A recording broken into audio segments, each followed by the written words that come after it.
আমি মোল্লাদের নেতা, আমি মুসলিম ভোট পাবো।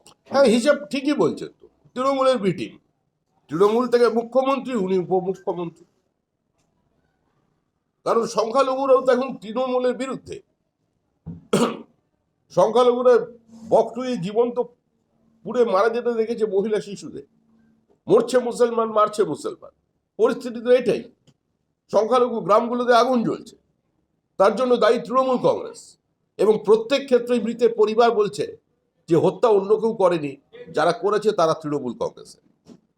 তবে সেই জায়গায় তৃণমূলের একটা প্ল্যান বি, যে আমরা দখলদারি করে লুটতরাজ করে যদি ভোটে জিততে না পারি, তাহলে পশ্চিমবঙ্গকে যারা পশ্চিম বাংলাদেশ বানিয়ে একটা ধর্মান্ধ মৌলবাদকে রাজ্যে নিয়ে আসছে, সীমান্তবর্তী জেলায় ডেমোগ্রাফি চেঞ্জ করে দিয়ে, তাদের থেকে জিতবে, তারপরে সরকার হবে। তিনি আজকে বলছে যে তৃণমূলের সঙ্গে তার সংঘাত হয়ে গেছে। যেদিন থেকে তিনি বাবরি মসজিদের কথা বলছেন, সেদিন থেকেই পুলিশ তার পেছনে পড়ে গেছে। কারণ এফআইআর হয়েছে, ছেলেকে তুলে নিয়ে গেছিল। এই সমস্ত নাটক, দুর্বল চিত্রনাট্য, এগুলো মানুষ বোঝে। হুমায়ুনই তৃণমূল, তৃণমূলই হুমায়ুন। হুমায়ুন তৃণমূলের বিটি।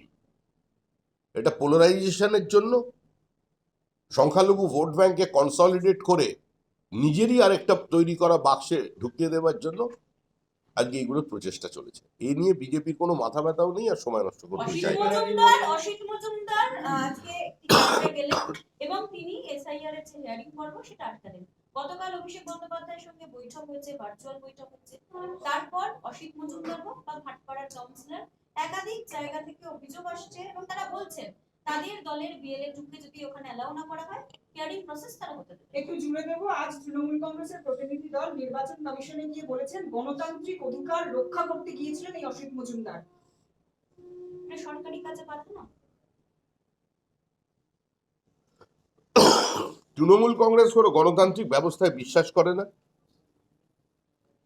একমাত্র প্রথমে, আমি জানি না এখন বলছেন কিনা, সৌগত রায় এই এসআইআর কে স্বাগত জানিয়েছেন। তারপরে সংবিধানের শপথ নামে একজন প্রশাসনিক প্রধান, রাজ্যের মুখ্যমন্ত্রী, যে ভাষায় যেভাবে নির্বাচন কমিশনকে আক্রমণ করে চলেছে তা নজিরবিহীন। পশ্চিমবঙ্গের সঙ্গে আরো 11টি রাজ্যে এসআইআর প্রক্রিয়া চলছে, বিহারে এসআইআর প্রক্রিয়া চলেছে। সেখানকার মূল বিরোধী দল আরজেডি, তারা সাধ্যমতো অংশগ্রহণ করেছে। সেখানে সম্পূর্ণ স্বচ্ছ ভোটার তালিকার মধ্যে দিয়ে নির্বাচন হয়েছে। তৃণমূল সব জায়গায় প্রচারে চলে যায়, কিন্তু ওখানে যায়নি, হাওয়া বুঝতে পেরেছে। এখানেও বুঝতে পেরেছে যে সময় আসন্ন। অভিষেক ব্যানার্জি বলছেন যে পরিযায়ী